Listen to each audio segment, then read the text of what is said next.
Bonjour les Québécois, nous sommes heureux de vous accueillir dans la ville de Calais. Nous allons vous présenter plusieurs monuments. Les Cibourgeois. Devant la mairie de Calais se trouve une statue représentant les Cibourgeois. Cette sculpture en bronze a été créée par Auguste Rodin et voici son histoire. En 1347, le roi d'Angleterre assiège la ville de Calais. Mais les Calaisiens résistent héroïquement face à l'armée anglaise. Après un an de siège, la ville se rend. Lors de sa reddition, Édouard III d'Angleterre, fatigué après un an de siège, accepte que 6 bourgeois lui soient livrés en échange de la vie des Calaisiens. Ces 6 bourgeois étaient Eustache de Saint-Pierre, Jacques et Pierre de 800, Jean de Fienne, Andrieux d'Andre et Jean d'Aire. La reine d'Angleterre, Philippa de Hainaut, alors enceinte, parvient à persuader le roi d'épargner la vie des malheureux. Venu devant le souverain en chemise, la corde au cou et les clés de la ville en main. Par ce geste, Édouard III sauve la vie des 6 bourgeois. Mais Calais devient anglaise, 3 août 1347, et le demeurera jusqu'au XVIe siècle, lorsque Henri II reprendra la ville à Marie Tudor, le 6 janvier 1558. C'est ainsi qu'Eustache de Saint-Pierre et ses 5 compagnons d'infortune furent sauvés par une reine en pleurs. Donc là, on voit les 6 bourgeois, la corde au cou, et là, la clé de la ville à la main. Par la mairie de Calais. Léo, par la mairie de Calais. La mairie de Calais. L'hôtel de ville de Calais fut construit à l'occasion de la fusion des villes de Calais et de Saint-Pierre en 1885. De style Renaissance flamande, l'hôtel de ville de Calais possède un beffroi classé au patrimoine mondial de l'UNESCO dont la flèche culmine à 75 mètres. Le beffroi est bleu.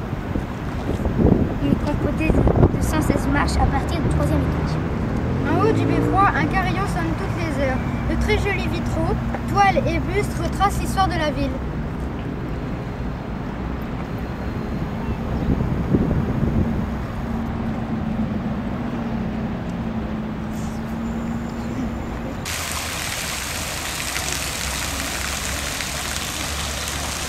Maintenant, le parc Saint-Pierre et le musée de la guerre. Ouvert en 1863, le parc Saint-Pierre a été le théâtre de nombreuses activités. Fêtes en plein air, courses cyclistes, tir à l'arc, concerts, etc. Au centre d'un bassin, la fontaine des Trois Grâces est la réplique d'une vasque de Versailles. Les enfants sur le socle d'après Bouchardon et les Grâces d'après Germain Pilon.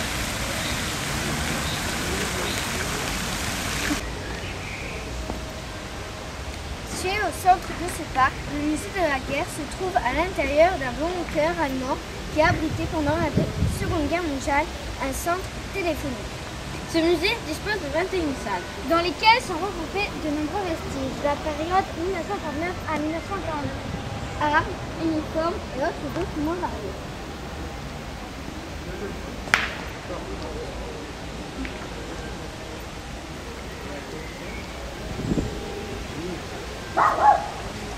Des greniers. Et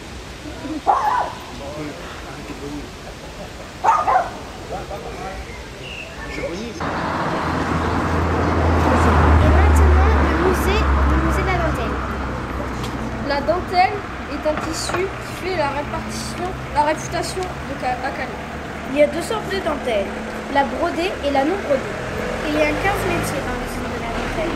L'esquisseur qui invente le nouvelle, le dessinateur qui dessine les textes. Le pointeur qui met l'idée sur l'ordinateur, le wapper qui enroule le fil en petit comité, Le wheeler qui enroule le fil dans les petites pièces jaunes, le presseur qui presse la dentelle pour qu'elle soit bien mise dans les machines. L'ourdisseur qui découpe le fil, le tuiliste qui répare les fils qui peuvent se casser dans les machines. La visiteuse qui regarde si la dentelle n'a pas de défaut. Le préformage, c'est une étape au cours de laquelle on étale la dentelle sur une grande table. la teinture. On met la dentelle dans un bac de couleur pour lui donner la couleur désirée. L'après et la finition. On regarde si la dentelle est bien à la couleur demandée. Le contrôlage de la qualité. On vérifie une nouvelle fois s'il n'y a pas de défaut.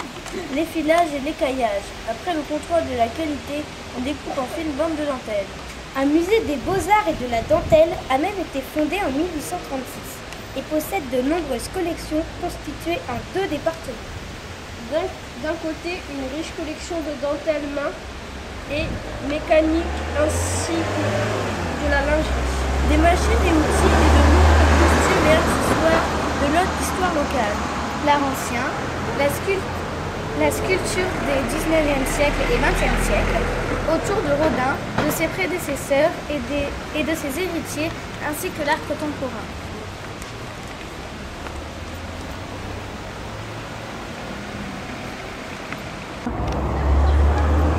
Maintenant, nous allons vous présenter l'église Notre-Dame.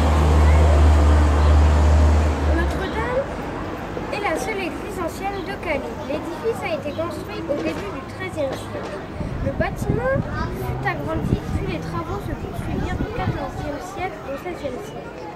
Il présente ainsi un caractère architectural le rapprochant des cathédrales britanniques du style tudor. Le retable a été sculpté en 1628 par le sculpteur flamand Adam Lotman. Le 18 mars 1915, ses vitraux furent détruits lors d'un bombardement. Cette église fut ensuite bombardée par erreur par les Alliés le 23 septembre 1944, une semaine avant la libération de la ville. Le clocher s'effondra sur le transept nord et le retable fortement endommagé. Depuis 1945, la nef et le transept ont été restaurés et le clocher reconstruit. L'édifice ayant subi d'autres dégâts importants durant la Seconde Guerre mondiale n'est pour l'instant que partiellement reconstruit. La partie correspondant au chœur, au retable et à la chapelle de la Vierge est toujours en attente d'une rénovation.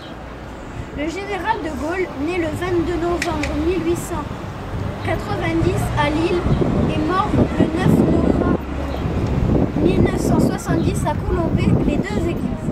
Il s'y maria avec Yvonne Vendroux le 7 avril 1921. Cet homme a été le 18e président de la République française.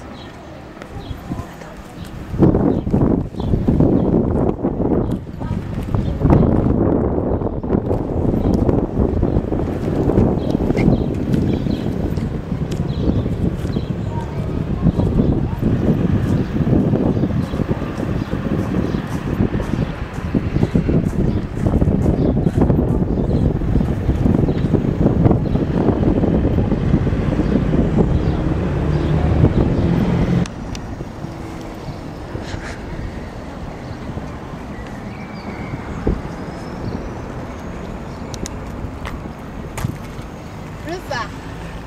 C'est Louis-Philippe qui décida de la construction du phare actuel inauguré en 1848 et qui, lui, a résisté au bombardement de la Deuxième Guerre mondiale. Il mesure 58 mètres et contient 272 marches. Son fût est orné d'une étoile et il peut éclairer jusqu'à 43 km. On le distingue le jour par sa forme et sa couleur, et la nuit par ses éclats lumineux qui constituent sa signature. 4 éclats lumineux de 0,1 seconde toutes les 2,4 secondes, puis un noir de 7,4 secondes. Il est l'un des deux phares français, avec celui de Dunkerque, à être construit près d'un centre-ville. Sa plateforme est à 51 mètres du sol. À son sommet, on a une vue panoramique unique sur la ville de Calais. Il va fêter ses 160 ans cette année.